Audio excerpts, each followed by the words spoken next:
اور یہ لوگ اللہ کے لیے تو بیٹیاں تجویز کرتے ہیں، وہ پاک ہے، اور اپنے لیے بیٹے جو مرغوب دل پسند ہیں، اور جب ان میں سے کسی کو بیٹی کے پیدا ہونے کی خبر ملتی ہے تو اس کا منہ غم کے سبب کالا پڑ جاتا ہے اور وہ اندر ہی اندر گھٹنے لگتا ہے،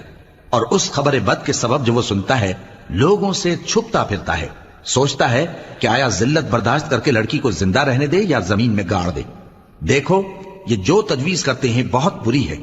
جو لوگ آخرت پر ایمان نہیں رکھتے انہی کے لیے بری مثال ہے، اور اللہ کو صفت اعلیٰ زیب دیتی ہے اور وہ غالب ہے، حکمت والا ہے۔ اور اگر اللہ لوگوں کو ان کے ظلم کے سبب پکڑنے لگے تو ایک جاندار کو زمین پر نہ چھوڑے، لیکن ان کو ایک وقت مقرر تک مہلت دیے جاتا ہے، پھر جب وہ وقت آ جاتا ہے تو ایک گھڑی نہ پیچھے رہ سکتے ہیں نہ آگے بڑھ سکتے ہیں، اور یہ اللہ کے لیے ایسی چیزیں تجویز کرتے ہیں جن کو خود ناپسند کرتے ہیں،